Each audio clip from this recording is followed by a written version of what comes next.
Olá, bom dia a todos, a todas. É com alegria, muito prazer, nós estamos aqui de volta com mais um programa, A Palavra da Verdade. Disse Jesus: E conhecereis a verdade, e a verdade vos libertará. E hoje, de uma forma especial, estamos aqui recebendo um amigo pessoal, mas um colega de trabalho, no âmbito da segurança pública, também no âmbito ministerial, como pastor, o coronel Sandro Mauro.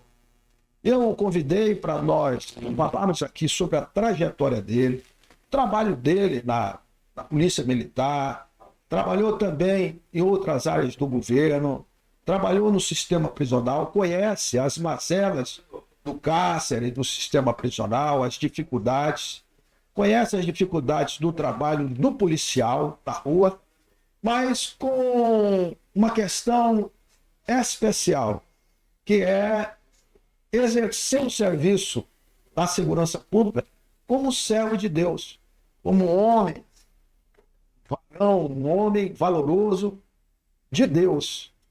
Há algum conflito? Como que se resolve isso no dia a dia? Dificuldades que são amenizadas? Há uma contradição entre ser servo de Deus e trabalhar na área de segurança pública, onde às vezes você tem que fazer um enfrentamento com a dureza peculiar. Como que é isso? Então, como eu passei por isso durante a minha vida toda, essa trajetória longa de serviço público, mais de 40 anos dedicado ao serviço público, e o coronel Sandro Mauro também, hoje ele é meu convidado. Então, daqui a pouco, nós, no retorno, vamos passar para ele, ele vai falar um pouco da sua trajetória. Logo, logo, a gente volta. A palavra da verdade.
Estamos de volta com a Palavra da Verdade, hoje trazendo um convidado super especial, Coronel Sandro Mauro. E aí, comandante, como é que tá? Como é que vai a sua vida? Eu gostaria de você falar com os nossos ouvintes, os nossos telespectadores hoje, sobre a sua trajetória pessoal, como que você começou, como que foi todo o seu percurso aí, especialmente na gloriosa Polícia Militar. Polícia Militar é uma instituição que eu costumo dizer quase onipresente. Ela está em todos os lugares, servindo a população, ajudando, não só na segurança pública propriamente dita, mas às vezes fazendo um atendimento, às vezes fazendo um trabalho de prevenção. Como que foi o seu trabalho? Por que você optou por ingressar na Polícia Militar? Você foi praça, depois chegou ao oficialato, o cargo máximo, coronel.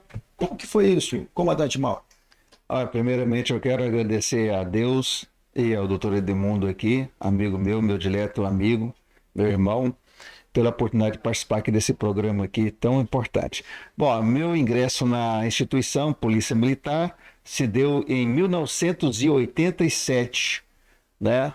No curso de sargento. Você tinha três possibilidades. Você ingressava no curso de soldado, ou você ingressava no curso de sargento, ou no curso de oficiais, né? E eu prestei em 87 um concurso e passei para sargento, né? Então era praça. Fiz o curso quase um ano, e foi praça quase 4 anos. E depois, em 91, eu prestei o concurso de oficiais da PM e eu passei no concurso, fiz um curso de 3 anos e passei a ser oficial de carreira.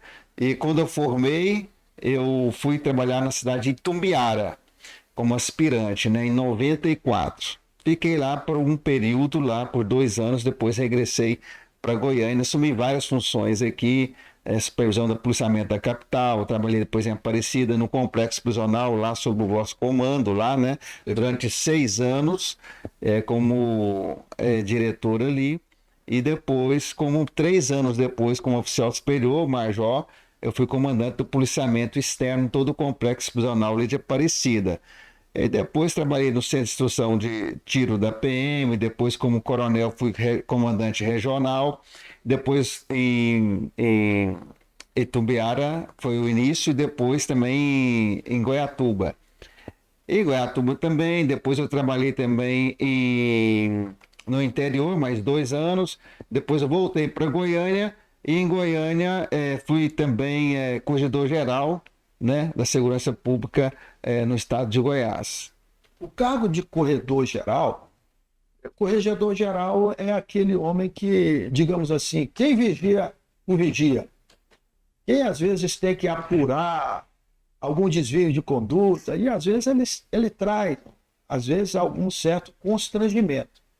Mas, primeiro, o corregedor-geral tem que ser um homem ético, um homem ficha limpa. Porque como você vai exercer o cargo de corregedor-geral, se você é um ficha suja? Então isso já denota que você foi um oficial exemplar. Eu gostaria que você falasse um pouco sobre esse trabalho na corregedoria, que também não é só repressiva, punitiva, ela é orientadora, principalmente ali no âmbito da segurança pública. E também sobre o seu trabalho na caserna, na luta, no dia a dia, como policial, e os grandes enfrentamentos que você teve, e se há um dilema em ser um religioso, um cristão, um servo de Deus, nessa grande batalha do dia a dia. Fale um pouco sobre isso. Bom, eu ingressei na PM em 87 e em 35 anos que eu fiquei na instituição, nunca fui punido disciplinarmente. 35 anos. Ingressei com 19 anos de idade. Preste atenção. 35 anos. Uma vida retilínea. Por que eu estou ressaltando isso? É um cristão, é um servo de Deus, dando um bom testemunho. Pode continuar, por favor. Sim, graças a Deus. Então, 35 anos na ativa, então 4 anos como praça, depois como oficial, e cheguei ao topo da carreira da nossa instituição, que é coronel. A gente costuma dizer que é coronel fechado, né? Então, onde eu fiquei alguns anos também, depois eu fui para a reserva remunerada há pouco tempo. Bom, então na Corregedoria Geral da Segurança Pública, ali a pessoa que é escolhida para assumir esses cargos, realmente ela tem que ter um bom exemplo, um bom nome, né? Então, meu CPF nunca foi manchado, eu nunca, como disse, nunca fui punido disciplinarmente, nunca respondi nenhum processo de forma nenhuma nesse tempo todo. E nunca fui omisso, trabalhei em várias áreas, trabalhei nas ruas, trabalhei administrativamente, em locais de representatividade também, e no sistema prisional. Você tem que se deparar com alguma situação constrangedora em face de processos disciplinares a outros membros da própria corporação ou agência de segurança pública? Sim, várias vezes. Eu compus conselhos de disciplina, conselhos disciplinares, que é quando você vai julgar ali, tem um processamento de praças, conselho de justificação, onde nós fizemos também alguns processos até de pares, né? No caso de capitão, de major, de tenente-coronel, de coronel, e também como juiz militar, porque nós somos convocados, né, pela Justiça do Estado, Tribunal de Justiça, Auditoria da Justiça Militar, para sermos juízes militares. E ali também eu atuei também em conselhos permanentes, que você julga ali, por exemplo, praças, e conselho de justificação também. conselhos especiais, que você julga ali, no caso, oficiais, inclusive oficiais superiores, capitães, tenentes-coronéis, coronéis. Então, atuei também como juiz militar. E o juiz militar, para ele ser convocado, um oficial para ser convocado, ele não pode responder nenhum processo, ele tem que ter a ficha limpa mesmo. Então, atuei por vários anos também na Justiça Militar. Embora tendo essas dificuldades, esses constrangimentos, faz parte do trabalho, não é? De às vezes você ter. Eu também fiz isso. Eu tive que prender colegas, tive que prender policiais. Você está preso. Eu me lembro que em Anápolis, uma vez, eu tive que prender, infelizmente, um colega, e quando ele entrou na cela, ele olhou para mim e disse: ô doutor, eu coloquei tantas pessoas aqui, e hoje eu estou aqui. Eu falei para ele: olha, fica tranquilo, às vezes ocorre um deslize, né? O ser humano é afeito a esse tipo de situação, para tranquilizá-lo, porque eu vi que ele até quase chorou, ele lacrimejou os olhos. Eu disse: mas da minha parte é o meu dever agora cumprir esse mandado de prisão em face da sua pessoa. São tarefas que nós temos que exercer na nossa atividade. Às vezes, exercendo um cargo, uma corregedoria, ou como uma autoridade policial, temos o dever, não é só o direito, não é uma opção, é o dever de fazer. Mas, comandante, aproveitando a sua presença honrosa aqui conosco, antes de passarmos para o segundo bloco, eu gostaria de falar com você ainda a respeito da sua trajetória no sistema prisional, fazendo um resgate, porque você também foi testemunho da nossa passagem lá, de como que foi e os benefícios que nós levamos para o sistema prisional. Você conhece a realidade. Eu fui diretor da Casa de Detenção, depois fui presidente da agência prisional e secretário de Estado.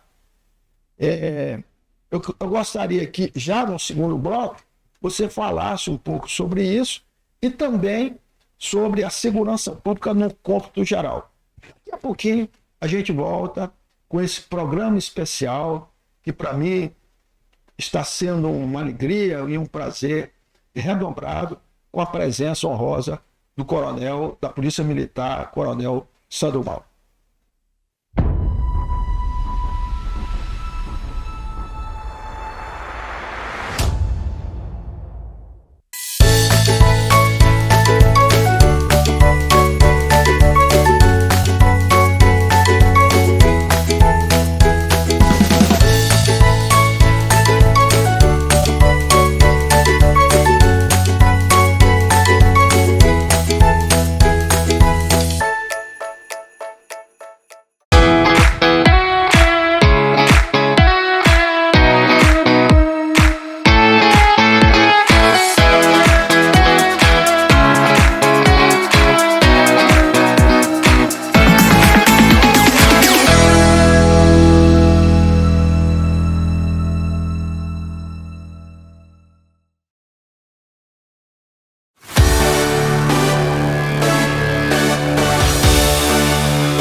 Olá, estamos de volta com o nosso A Palavra da Verdade. Hoje, aqui com a honrosa presença do Coronel Sandro Mauro.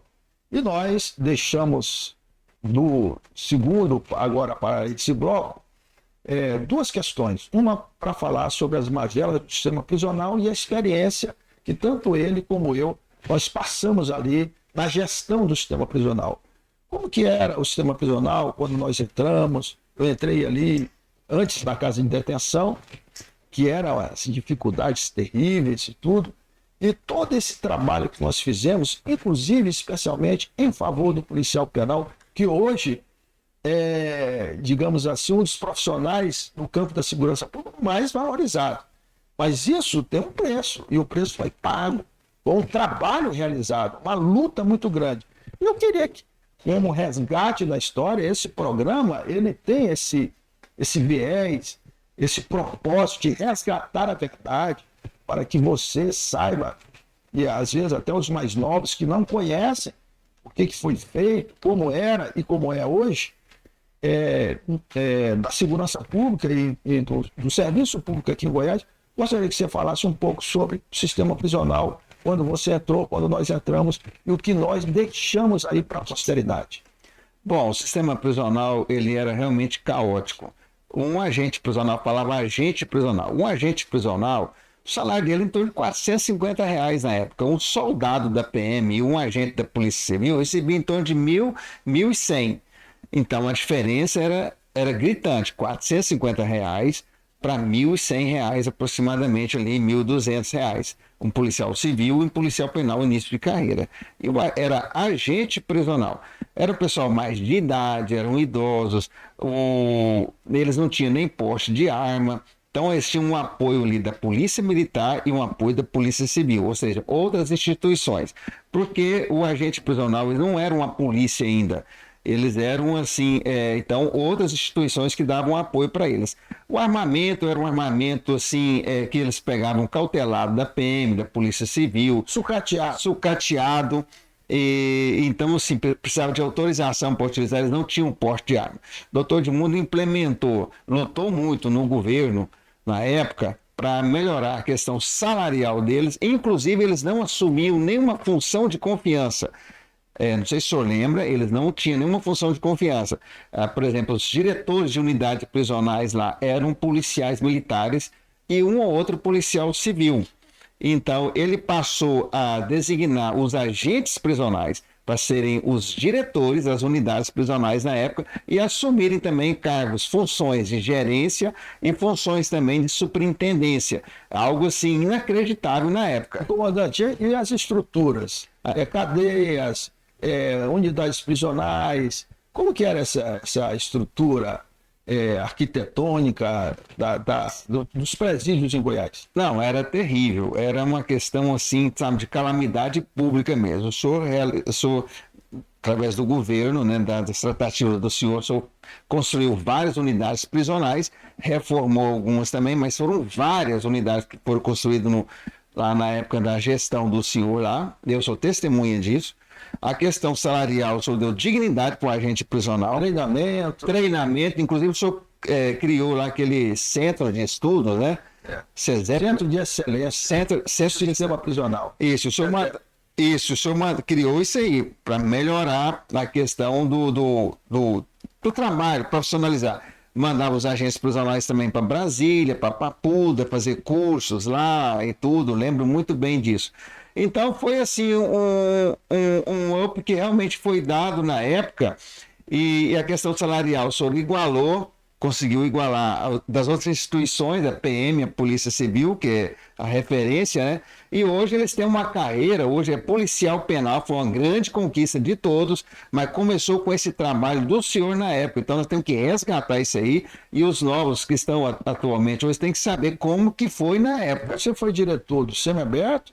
Fui diretor do semiaberto, às vezes eu respondia, às vezes, alguma coisa na CPP e também na Casa do Albergado. Ah, perfeito. Foi. E o tratamento aos presos, como que era antes, que tipo de trabalho era realizado, era dada uma assistência social plena aos presos, famílias dos presos? Sim, a família dos reeducandos, né, lá, eram tratados com dignidade, o reeducando, o senhor não aceitava nenhuma forma de violência, de forma nenhuma, as revistas mais humanitárias, também as instituições que queriam fazer um trabalho lá dentro, de resgatar almas também para Cristo, a questão, a Igreja Católica também participava, os evangélicos, né, os espíritas também, não tinha nenhuma separação, questão de privilegiar essa ou aquela religião, não, de forma nenhuma. Então tinha os cultos, tinha as missas, tinha as reuniões também com o pessoal espírita também, Então, todo mundo que queria fazer um trabalho lá dentro, o senhor permitia convênios, profissionalização. inclusive com a empresa, aquela indústria Hering, né? Na época veio de Anápolis, implementou ali, foi na gestão do senhor, e outras empresas também para dar um trabalho para o educando. Eu lembro daquela questão da leitura também, da remissão de pena. O primeiro estado brasileiro a implantar a remissão de pena pelo estudo e pelo trabalho. E foi o primeiro estado brasileiro a eliminar a revista vexatória. O sujeito está preso, cometeu o seu delito, ele tem que pagar por isso. A sociedade não suporta mais. Então ele tem que pagar. Agora o parente dele, porque a lei não pode supliciar o parente daquela pessoa que cometeu um desatino. Então, por exemplo, uma mãe ia visitar o seu parente lá na casa na CPP ou na POG. Chegava lá, ela tinha que ficar nua, tirar a calcinha, tinha um espelho no chão, se abaixar no espelho, às vezes na frente até de homens, porque na ausência de policiais mulheres. Quando eu vi aquilo, eu falei, negativo, nós não podemos permitir isso. Nós fizemos um trabalho e eliminamos por completo a revista vexatória. O Estado não tinha condições. Vamos comprar equipamentos de fazer monitoração, equipamentos de avaliar a pessoa sem constranger esse tipo de absurdo. O parente dela cometeu um desatino, tem que pagar. Mas ela, uma senhora, às vezes de 50, 60 anos, se submeter a isso, nós eliminamos isso do sistema prisional. Outra coisa, não tinha presídios estaduais de segurança máxima. Todos os presídios estaduais de segurança máxima fomos nós que construímos através do governo Marconi Perillo. Nós criamos a lei orgânica da Polícia Penal e interiorizamos o sistema prisional em todo o estado de Goiás. Agora, gostaria também da gente resgatar. Esse programa chama A Palavra da Verdade. Aqui nós não admitimos mentira. Aqui não existe fake news. É para resgatar a história. Esse é um dos propósitos desse programa. Eu gostaria que você, comandante, nos falasse também de como era a segurança pública em 98 e a transformação que foi feita no decorrer dos anos. Cada governo coloca o seu tijolinho, faz o seu projeto, faz o seu trabalho, e nós temos que honrar a todos que fizeram isso. Mas há um diferencial, um vetor de transformação, um ponto motriz de diferenciação no desenvolvimento do estado de Goiás. E isso não pode passar despercebido, isso tem que ser resgatado pela história. E você, como um homem da Polícia Militar, hoje, um veterano, mas que exerceu os cargos públicos todos, como eu exerci, é um bom testemunho. Como que era as viaturas, os armamentos da segurança pública, o salário do policial, como que era tratado? Chegou-se ao absurdo de um chefe do executivo dizer, e eu presenciei isso, que investir na polícia era jogar sal em carne podre. Isso tem que ser falado aqui. E essa história mudou. Como que foi a partir de 98? Bom, antes, quando eu entrei em 87 até 98, nossas viaturas eram Fiat 147, o armamento a gente fazia uma cautela só durante o serviço, o armamento inclusive eram revólveres 38 e... Como é que é? O armamento era o quê? Revólver 38. E às vezes cautelado. Na Polícia Civil era cautelado. Não, era cautelado. Era cautelado. Então, nós tínhamos também os famosos carioquinhas, né? Era um armamento que os 38, revólver 38, que vieram lá do Rio de Janeiro, do estado do Rio de Janeiro. Então, assim, era precário. Você só podia usar aquele armamento do estado durante o seu serviço. E as viaturas? As viaturas eram Fiat 147, inclusive Faltava gasolina na rua. sim, nós destinamos vários policiais militares, por exemplo, no caso da minha instituição, nós tínhamos, eles trabalhavam como mecânicos, eles trabalhavam ali, vários, que poderiam estar fazendo serviço ostensivo nas ruas, preventivo, eles trabalhavam cuidando dessas viaturas para levantar elas, que a gente falava, porque viviam num concerto muito velho, não aguentava o serviço, então eu lembro muito bem de um assalto a banco também lá, o Banco do Brasil, na cidade de Itumbiara. Eu era aspirante, comecei a minha carreira no oficialato. Eu lembro que eu saí num Fiat 147 e tinha um fuzil, daquele fuzil de repetição, tinha 5 munições e os bandidos lá, os marginais, estavam num Fiat Tempra, lembro direitinho, olha a diferença, e eles estavam usando a R15 e pistolas, e nós com esses fuzil lá que... Aí, graças a Deus que nós conseguimos ainda capturar esses bandidos. Estavam em 3 Fiat 147, 3 Tempras, e nós esse Fiat 147 com esse tipo de armamento e com 38. Então, uma disparidade. Comandante, quando eu fui designado como diretor da casa de detenção aqui na Independência, com a 66, eu andava num carro cautelado, que a gente chamava de bode. Eu não tinha a estrutura. Tudo isso mudou a partir de 98, com o governador Marconi Ferreira Perillo Júnior. E eu faço questão de citar o nome por completo. Questão salarial também. Questão salarial e uma série de outras valorizações que a polícia foi resgatando. A polícia foi adquirindo Embora a polícia no passado ela era respeitada, porque a sociedade conseguia respeitar mais a polícia, porque são heróis em favor da segurança do povo, mas a estrutura da polícia era muito precária. Então isso tem que ser dito, isso tem que ser resgatado. Então nós estamos aqui trazendo para você, contando um pouco da história das nossas instituições, mas também fazendo homenagem a quem merece. Pagamento dentro do mês. Sim, a Bíblia diz: honra a quem honra, justiça a quem justiça. Então isso tem que ser tributado a quem fez essa diferença. Pagamento de todo servidor público no mês, dentro do mês trabalhado, e o 13º no mês do aniversário.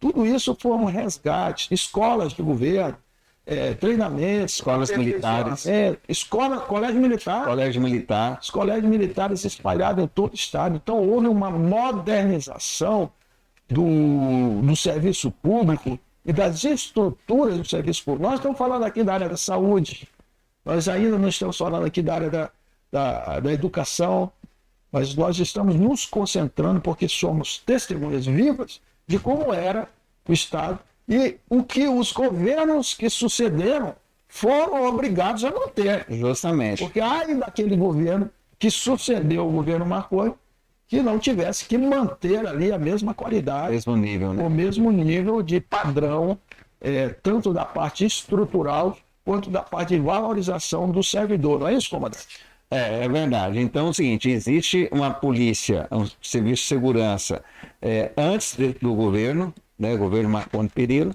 e existe depois. Então, quer dizer, todos hoje que a gente conversa têm uma saudade muito grande no peito desse período que nós fomos muito valorizados, principalmente a PM, a Polícia Civil, todos as associações eram respeitadas, eram recebidas pelo governo. Havia os fóruns, né? Os fóruns de debate democrático com os servidores, especialmente com a área da segurança pública. Às vezes deu muita dignidade, porque inclusive até a hora extra, nós fazíamos hora extra, a gente não recebia um centavo por isso. A partir do governo Marconi Perillo, nós passamos a receber, que é a C4, né? Então nós passamos a ser remunerada a nossa hora extra, que antes não era. Então nós somos muito valorizados mesmo, muito mesmo. Comandante, olha, justiça também seja feita. Eu acredito que o governo atual ele tem dado às forças de segurança, às polícias especialmente, um respaldo muito grande do trabalho. Isso é fato. qualquer tipo de situação em que essas forças se veem, recebe respaldo firme do governo. Isso é importante também para que o agente de segurança pública se sinta em condições de exercer o trabalho.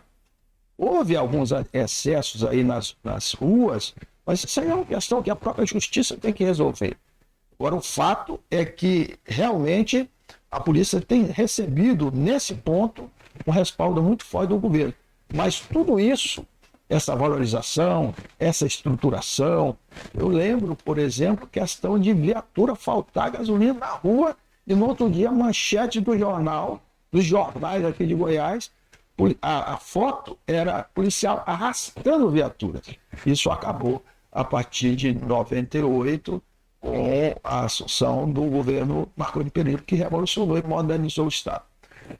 Nós vamos caminhando agora para o bloco final, e hoje, com a honrosa participação do comandante, do coronel Sandro Mauro, que é nosso amigo, trazendo esse resgate histórico aqui da sua trajetória, belo trabalho que realizou e realiza em favor da nossa gloriosa instituição Polícia Militar e da segurança pública. Daqui a pouco a gente volta.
Estamos de volta com a Palavra da Verdade, hoje com o coronel Sandro Mauro, digno representante da nossa gloriosa Polícia Militar do Estado de Goiás, uma instituição centenária que trabalha cotidianamente em favor da sua segurança, da minha segurança, da segurança de todos os goianos.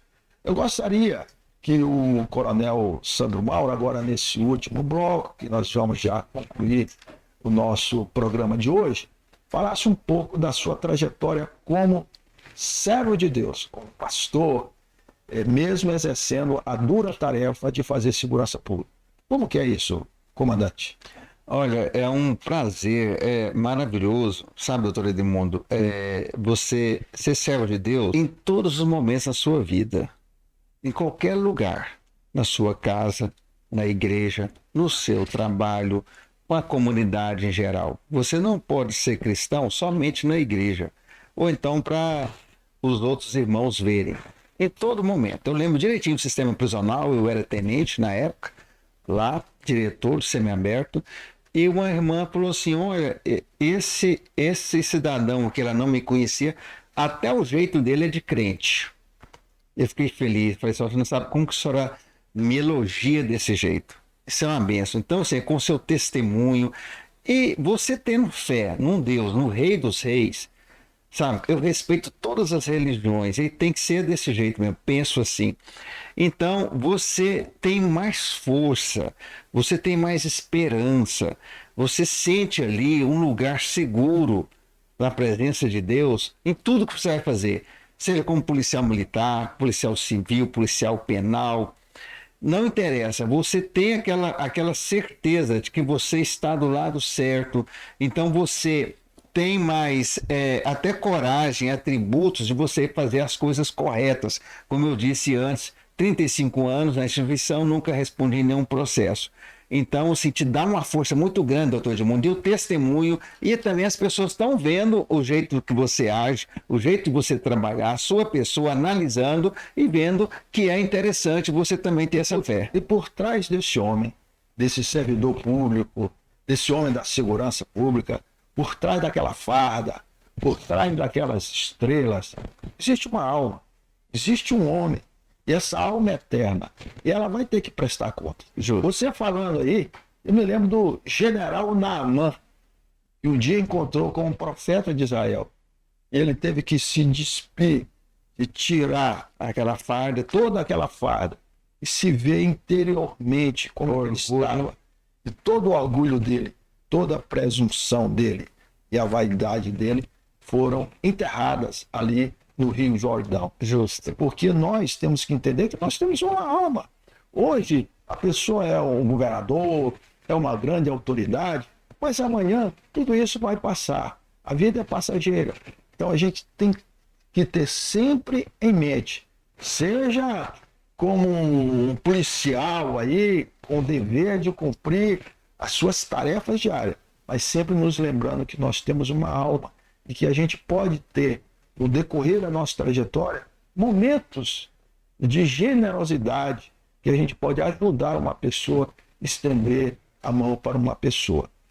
Comandante Mauro, então, antes de concluir, eu gostaria que você trouxesse as suas considerações finais do nosso programa, que é um projeto aqui de falar a verdade, de resgatar e de dar esse testemunho como servo de Deus. Gostaria que você trouxesse aí as suas palavras finais. Doutor Edmundo, em primeiro lugar, quero agradecer muito a Deus e ao senhor por esse convite, participar desse programa aqui. Realmente nós precisamos de mais programas assim, numa sociedade hoje muito líquida, muito fugaz, uma sociedade que não quer saber da verdade, não quer saber das coisas realmente interessantes. Ela se preza muitas coisas assim que não são verdadeiras. Então, um programa desse aqui, que realmente é um resgate também de coisas que precisam ser ditas, né? Porque nossa sociedade, ela não tem história, ela tem história, mas ela não reconhece. De um ano para o outro, você já esquece até em quem você votou, não é mesmo? Então, é interessante esse programa. Então, parabenizo o senhor, né, a produção, por esse programa e por essa grande oportunidade aqui. E sei que o senhor é um homem de Deus, um policial exemplar, sempre foi, e um homem de Deus. Então, estou muito grato e muito feliz de participar e também de ter trabalhado, a oportunidade honrosa de ter trabalhado sob o vosso comando ali no sistema prisional. Muito obrigado. Muito obrigado também. A Palavra da Verdade agradece. O sistema de comunicação Leno Silva, Alô TV, te agradece a sua presença aqui. Pois é, nós estamos encerrando mais um programa, hoje falando mais uma vez sobre a questão da segurança pública, da nossa trajetória no serviço público. Eu quero, como sempre a gente tem feito aqui, encerrar com uma oração, a palavra de Deus a você que está nos ouvindo, que está nos assistindo. Porque eu sempre costumo dizer, Deus não é uma abstração, uma invenção, é uma caricatura que o homem inventou. Não, Deus é real. Deus é espírito de verdade. E hoje, como o comandante falou aqui, nós vivemos no mundo da pós-verdade, mundo do pós-cristianismo, o mundo das mentiras, do engano, do engodo, das fake news. E esse programa, ele tem o caráter e o compromisso de falar. Então, nós agradecemos muito a sua atenção, o compartilhamento desses nossos vídeos, desse nosso programa, e que Deus possa abençoar a cada uma que tem nos acompanhado. Deus querido, santo e justo, Deus todo-poderoso. A Bíblia diz que feliz é a nação cujo Deus é o Senhor, e a nação que o Senhor escolheu como o seu povo dentro do seu desiderato. Muito obrigado, Pai. Abençoa a polícia militar, abençoa aqueles que estão na rua trabalhando, desde o soldado até o comando geral das nossas instituições, a Polícia Civil, a Polícia Penal, a Polícia Técnico-Científica, as autoridades constituídas, o governo do Estado, o governo do Brasil. Abençoa essa nação, ó Pai. Limpa-nos, restaura-nos a nossa sorte, ó Pai. Que o povo adquira cada vez mais consciência, que o povo aprenda a escolher homens e mulheres comprometidos com a verdade e comprometidos com o serviço público, que tenha consciência de que a autoridade delegada pelo povo é para servir a população e não ser servida em benefício próprio. Dá esse discernimento, essa consciência a essa nação, essa consciência ao povo brasileiro. Abençoa todos os nossos lares e as nossas famílias. É isso que eu te peço e já te agradeço. Abençoa o Mauro, abençoa o sistema Leno Silva, Alô TV. Abençoa todos nós. Nós te pedimos e te agradecemos em nome de Jesus.